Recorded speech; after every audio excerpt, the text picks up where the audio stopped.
Poursuite du procès Mutamba mercredi à la Cour de cassation alors que ses avocats sollicitaient un arbitrage pour inconstitutionnalité de la procédure par la haute cour. L'ancien ministre s'est déclaré prêt à aller jusqu'au bout pour prouver son innocence, la Cour ayant rejeté la requête de ses avocats. Le Congo dans l'attente de Souminois 2 pour remplacer Souminois 1, selon un sondage publié récemment par la maison des sondages Le Point, seuls 4 ministres du gouvernement sortant mériteraient d'être reconduites après un résultat satisfaisant dans Souminois 1. Et dans ce journal, Le Point sur la situation à Luanda, en Angola, pillage et destruction méchante des commerces des ressortissants étrangers, les manifestants à Luanda doutent aussi des origines du président Joao Lourenço. Il serait jugé des Congolais du Katanga. Les détails, c'est tout de suite. L'audience dans le procès Constant Mutamba, repris ce mercredi 30 juillet, a été suspendue temporairement à la mi-journée à la demande des avocats de l'ancien ministre.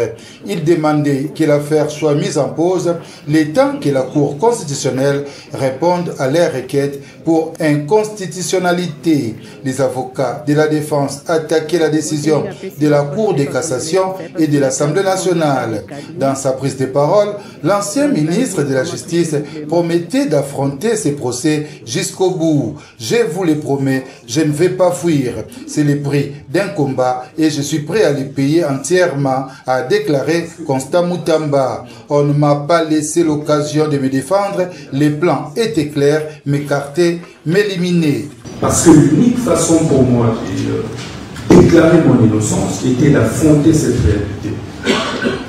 Et que c'est le prix d'un combat que je paie. Et je suis prêt à le payer jusqu'au bout. Donc je voudrais vraiment le rassurer que j'avais toutes les possibilités d'éviter cette humiliation, mais j'ai voulu passer par cette humiliation.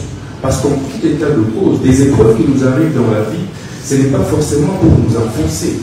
C'est peut-être des leçons de vie que nous apprenons, mais c'est aussi peut-être pour un tremplin. Donc pour moi, c'est une épreuve que j'accepte avec beaucoup d'humilité, sportivité, avec beaucoup d'élégance, quelle que soit l'issue de ce procès. Mais pour moi, ce procès est un tremplin, pas une chute, a-t-il dit. Le ministre honoraire Constant Mutamba affirme que ce procès est une épreuve qu'il va affronter avec humilité et sportivité. Des deux requêtes des avocats de Constant Mutamba en contestation pour inconstitutionnalité, il s'agit de la résolution de l'Assemblée nationale relative au déroulement de la procédure visant à autoriser des poursuites et aussi la requête en inconstitutionnalité contre l'arrêt rendu en date du 23 juillet 2025 rejetant les moyens soulevés par la défense de tirer de l'irrégularité de la citation à prévenir. D'après les avocats de la partie Mutamba, les décisions sont contraires à la Constitution. Le premier gouvernement souminois a suscité beaucoup d'encre et de salive depuis sa mise en place. L'heure est venue d'évaluer l'action de chaque membre du gouvernement. C'est le travail fait par la maison de sondage Le Point entre ceux qui ont marqué les esprits et ceux qui sont restés invisibles. Voici la danse dans la rue des ministres visibles et actifs comme Thérèse Kayikwamba, Constant Mutamba et Patrick Muyaya. La population les cite souvent, les critique parfois, mais reconnaît qu'ils sont au moins visibles. Les silencieux ou les absents, d'autres n'ont laissé aucune trace notable. La majorité des citoyens ne savent même pas dans quel ministère qu'ils s'est trouvé. La population les appelle les ministres fantômes. Entre polémiques, gestion douteuse et promesses non tenues, certains membres du gouvernement souminois 1 récoltent plus de critiques que de louanges. Et seulement 4 ministres ont totalisé 50% et plus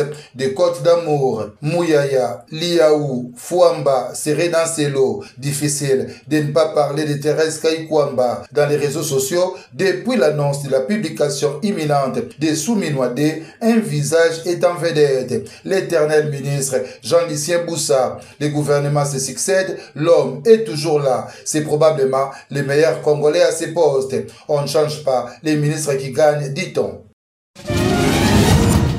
Selon le dernier calendrier publié par la Commission électorale nationale indépendante, Du 15 au 28 août, se poursuivront les réceptions et les traitements candidatures des conseillers urbains, de maires adjoints ainsi que de bourgmestres et bourgmestres adjoints. Du 29 août au 2 septembre, retrait, ajout et substitution de candidatures. Du 3 au 12 septembre, transmission de dossiers des candidatures par l'Assemblée plénière de la CENI. 13 septembre, publication de listes provisoires des candidats conseillers urbains, maires et maires adjoints, bourgmestres et bourgmestres adjoints. Du 14 au 22 septembre, traitement du contenu de listes provisoires des candidats conseillers urbains, maires et maires adjoints, ainsi que de bourgmestres et bourgmestres adjoints devant les tribunaux des grandes instances faisant office des tribunaux administratifs. Du 24 septembre, publication des listes définitives des candidats conseillers urbains, de bourgmestres et bourgmestres adjoints.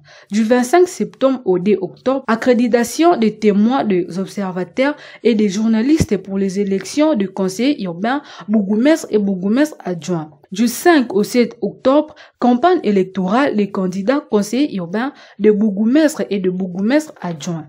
Du 9 octobre 2025, jour du vote des conseillers urbains, de bourgmestres et bourgmestres adjoints par les conseillers communaux. Affichage de résultats provisoires des conseillers urbains, bourgmestres et bourgmestres adjoints. Du 11 au 25 octobre, dépôt et traitement de recours en contestation de résultats provisoires des élections de bourgmestres et bourgmestres adjoints devant les tribunaux des grandes instances faisant office des tribunaux administratifs. Le 25 octobre, proclamation de résultats définitifs des élections de bourgmestres et bourgmestres adjoints par les tribunaux des grandes instances faisant office des tribunaux administratifs. Une délégation du ministère de la Justice et garde des Sceaux a remis officiellement au nouveau chef de service de l'IGF, Christophe Bitassimwa, les sceaux de l'inspection générale de finances ce mardi. La justice et garde des Sceaux, ces sceaux dont nous demandons juste le bon usage. Merci beaucoup. Cette dotation s'inscrit dans le cadre d'une régularisation des instruments juridiques institutionnels visant à lutter contre la falsification et la contrefaçon. La brève cérémonie s'est déroulée dans la salle Jules Alinguete au 8e niveau de l'immeuble en présence du chef de service qui a pris acte de la remise de ces 2 spécimens de sceaux que l'IGF utilisera désormais. Assisté de l'inspecteur général des finances, coordonnateur Herman Yeleza et du coordonnateur adjoint Henri-Paul Kazadi, le chef de service a promis aux représentants du ministère de la Justice et garde des Sceaux d'en faire bon usage. Après réception de cachets secs, le numéro 1 de l'IGF, Christophe Bitassimwa Bailly, a remis ses sceaux aux responsables de la division courrier et celui du patrimoine pour en disposer. Pour rappel, les cachets secs ou timbres secs permettent d'authentifier un document et éviter toute falsification.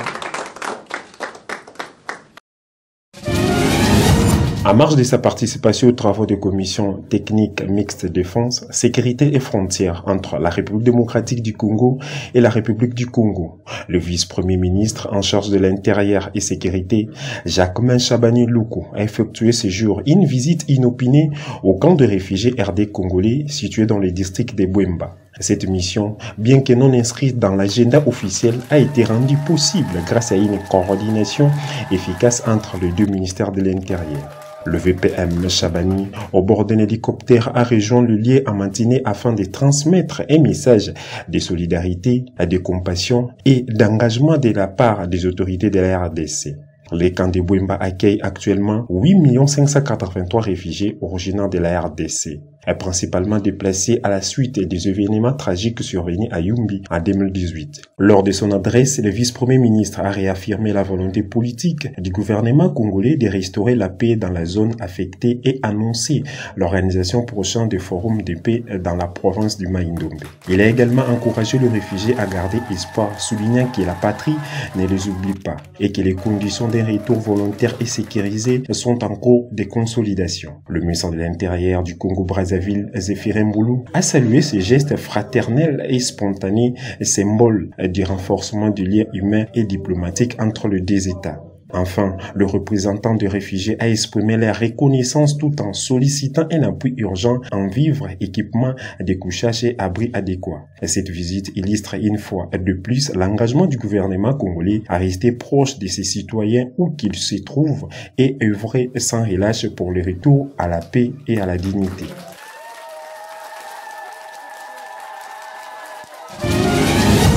Ouverte ce lundi 28 juillet 2025 dans la ville d'Oyo, au Congo-Brazzaville, la 10e session de la Commission technique mixte des frontières et la 11e session spéciale de la Commission défense et sécurité entre la République démocratique du Congo et la République du Congo marquent une nouvelle étape dans le renforcement de liens bilatéraux entre les deux pays voisins. À cette occasion, le chef de la délégation du gouvernement de la République démocratique du Congo, le vice-premier ministre en charge de l'Intérieur, sécurité, décentralisation et affaires coutumières, a livré une allocution empreinte de fraternité, de volonté politique et d'engagement mutuel. Le chef de la délégation du Congo-Kinshasa, Jacquemain Chabani Luko-Biango, s'est dit honoré de participer à ces deux rencontres couplées, saluant ainsi l'hospitalité chaleureuse du gouvernement hôte.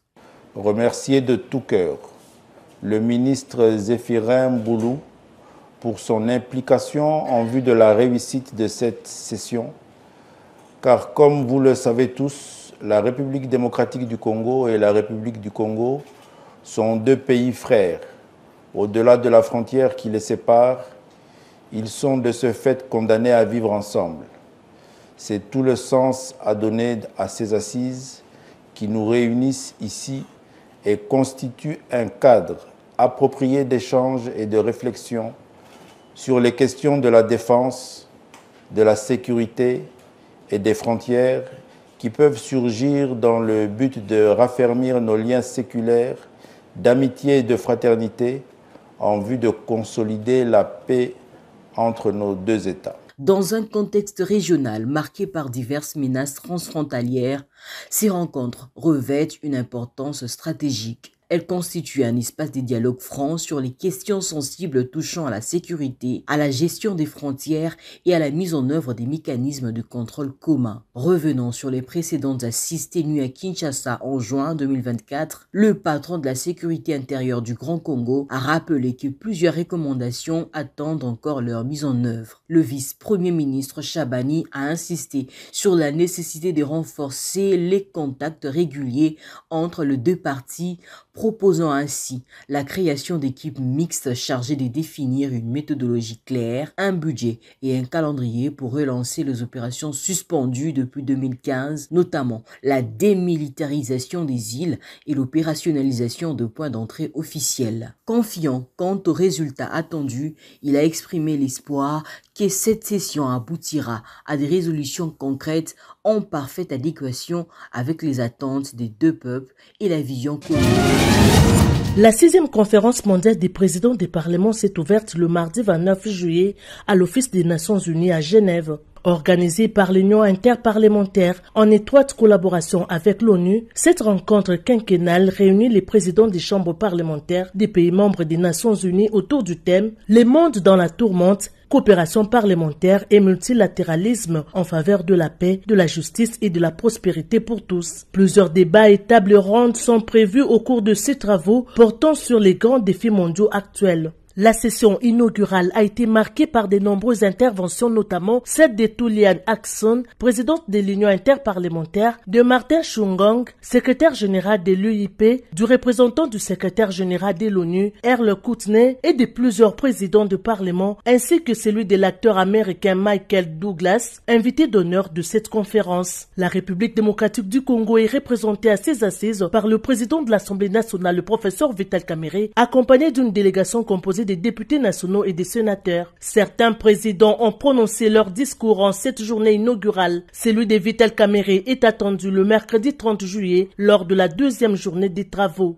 Comme lors de la 50e session de l'Assemblée parlementaire de la francophonie, récemment tenue à Paris, l'enjeu majeur pour la RDC à cette conférence de Genève reste la promotion du processus de paix en cours, notamment l'accord signé entre la RDC et le Rwanda à Washington le 27 juin dernier. L'objectif est d'obtenir les soutiens et l'accompagnement des parlements des pays membres de l'ONU par l'entremise de l'Union interparlementaire afin de garantir la mise en œuvre effective de cet accord et le respect des engagements pris. Cette tribune de haut niveau permet également à la RDC de dénoncer les violations massives des droits humains perpétrées sur son territoire tout en rappelant les principes fondamentaux de la Charte des Nations Unies relatifs au respect de l'intégrité territoriale des États. Les speakers de la Chambre basse du Parlement a consacré cette première journée à mener un lobbying auprès de ses homologues ainsi qu'auprès de l'acteur américain Michael Douglas, l'une des grandes voix du plaidoyer humanitaire dans le monde, à qui il a rappelé les génocides oubliés de la République démocratique du Congo. À noter que cette conférence, organisée pour la première fois à la veille du sommet du millénaire des Nations Unies en 2000, se tient tous les 5 ans et constitue un forum unique favorisant les échanges de haut niveau entre les dirigeants parlementaires du monde entier. Elle a, au cours des 2 dernières décennies, contribué à renforcer la dimension parlementaire de la gouvernance mondiale, participant à la réduction du déficit démocratique dans les affaires internationales. La rue à Luanda tente de renverser le pouvoir de João Lourenço. Tout est parti d'une revendication des conducteurs suite à la hausse du prix des carburants, mais les manifestations prennent de plus en plus l'allure d'un mouvement qui viserait le régime du successeur d'Eduardo dos Santos. Arrivé au pouvoir en 2017, João Lourenço traverse une zone de turbulence alors que les manifestations éclatent à travers le pays pour dénoncer la vie chère et la pauvreté. Dans certains coins de la capitale angolaise, certains activistes lancent même une rumeur sur les origines douteuses du président angolais. Il serait qualifié d'un Congolais originaire du Katanga. Cela n'est pas surprenant comme accusation en Afrique. Durant les 2 premiers jours de manifestations anti-Lourenço, 4 personnes ont été tuées lundi 28 juillet, 3 autres ont perdu la vie le mardi 29 juillet lors de violences de rue. Quelques 100 personnes ont été arrêtées et 400 autres interpellées pour implication présumée dans les violences. Près de 45 commerces ont été vandalisés, 25 véhicules privés et 20 bus publics endommagés. La police a déclaré mardi soir qu'un officier de police avait été tué dans la province d'Ikolo et Bongo, non loin de Luanda. Dans ces pays lusophones d'une trentaine de milliers d'habitants, l'inflation est très élevée et approche les 20%, tandis que le taux de chômage atteint aujourd'hui presque 30% de la population. La coordination de la nouvelle société civile du Congo, section d'Emba, dans le Kasaï central est en monitoring d'observation pour voir l'état d'avancement des travaux de construction des caniveaux au niveau de la gare du chemin de fer de la NSCC à Dembaleka. Les travaux évoluent à pas de tortue jusqu'à présent et pourtant la saison sèche tend à sa fin et les grandes pluies menacent. Cette structure de Demba suggère à l'entreprise qui exécute ces travaux d'accélérer rapidement en y ajoutant de tous travaux et aussi motiver ces derniers pour prévenir les désastres qui guettent cette voirie et de peur à gaspiller les grands fonds déjà engagés. Marcel Massanka est coordonnateur de la NSCC à Demba. C'était pour nous un temps de passer au niveau de la gare SNCC du côté commune rurale de Beneleka pour observer comment les travaux de construction des caniveaux évoluent.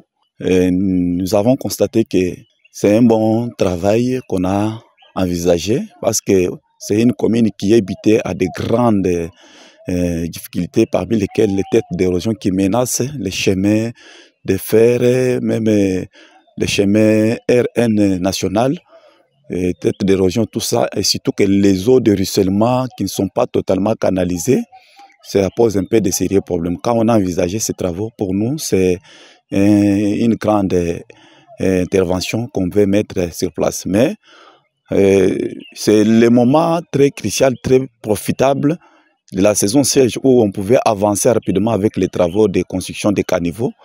Mais ayant constaté qu'il y a quand même une lenteur, ça donnera aussi les chances aux têtes des gens qui ont été freinés d'avancer.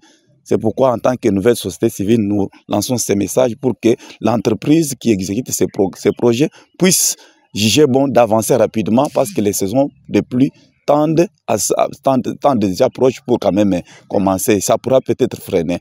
Nous ne voulons pas que les opérateurs économiques puissent crier et qu'on ait encore des situations qui peuvent bloquer plusieurs matériels qui sont peut-être stockés dans des wagons pour les projets, soit différentes activités qui contribueront à l'avancement de notre communauté, même les grands Kasaï d'une manière générale. La nouvelle société civile congolaise de Demba souhaite que soit gardé les rythmes de passage des trains locomotives qui facilitent la tâche aux opérateurs économiques.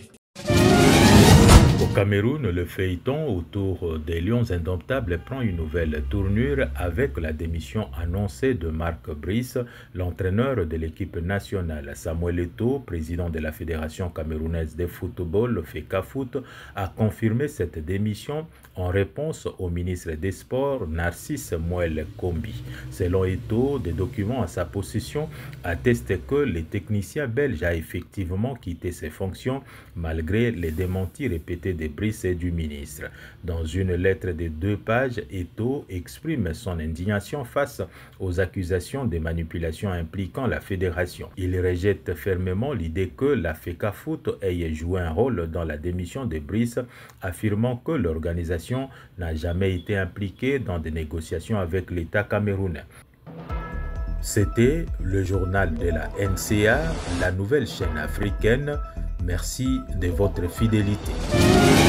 Le chef de l'État s'apprête à signer une ordonnance présidentielle portant convocation officielle du dialogue national. L'information est reprise dans les colonnes du Forum des As. Les confrères nous informent qu'en prélude du dialogue national, les microcosmes politiques congolais bientôt en effervescence. Par contre, 10 jours après la signature à Doha d'une déclaration de principe entre les gouvernements de Kinshasa et les mouvements rebelles AFC M23, Africa News constate que les engagements mutuels censés poser des bases d'un futur accord de paix global peinent à se concrétiser. Pour sa part, Congo Nouveau revient sur la libération de Martin Kabweloulou, ministre des Mines sous la présidence de Joseph Kabila Kabange pendant 12 ans. Son interrogatoire a notamment tourné autour d'un carré minier de la famille Kabila. Les services voudraient savoir si l'attribution de ces carrés miniers était régulière selon un extrait de conversation qui a fuité sur les réseaux sociaux. Il aurait été longuement interrogé pendant sa détention sur les liens supposés entre l'ancien président congolais et le secteur minier. Et en sport, Africa News accuse Didier Chimanga de brandir une lettre de la FIFA au contour douté. Dans la lettre, la FIFA évoque étrangement un nouveau titre important du club de Chimanga alors que ce dernier court derrière son premier sacre. De plus, ce document est signé le 25 juillet, mais est adressé à Dieudonné Sambi que la même FIFA a limogé depuis le 3 juillet au profit de Belinda Luntadia. Poursuite du procès Moutamba mercredi à la Cour de cassation alors que ses avocats sollicitaient un arbitrage pour inconstitutionnalité de la procédure par la haute cour. L'ancien ministre s'est déclaré prêt à aller jusqu'au bout pour prouver son innocence, la cour ayant rejeté la requête de ses avocats. Le Congo dans l'attente des Souminois 2 pour remplacer Souminois 1 selon un sondage publié récemment par la maison des sondages Le Point. Seuls 4 ministres du gouvernement sortant mériterait d'être reconduite après un résultat satisfaisant dans Souminois 1. Et dans ce journal, les points sur la situation à Luanda, en Angola, pillage et destruction méchante des commerces des ressortissants étrangers. Les manifestants à Luanda doutent aussi des origines du président Joao Lourenço. Il serait jugé des Congolais du Katanga.